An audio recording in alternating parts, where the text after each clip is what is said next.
వెంటనే చెల్లించాలి.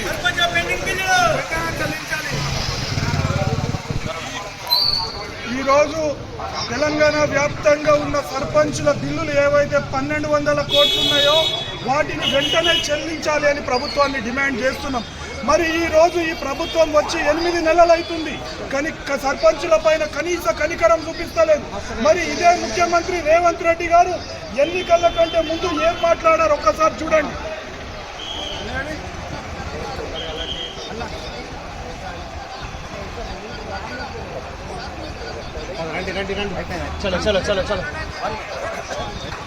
పాలక వర్గమా ప్రతిపక్షమా నేనున్న బిల్లులు ఇస్తాయని చెప్పని ముఖ్యమంత్రి గారు చెప్పారు.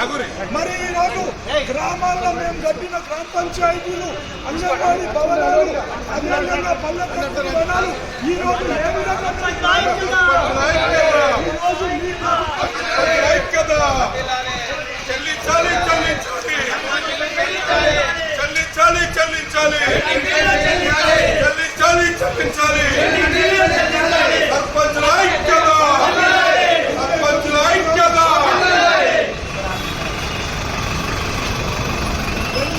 రాష్ట్ర ప్రభుత్వం ఏదైతే ఉందో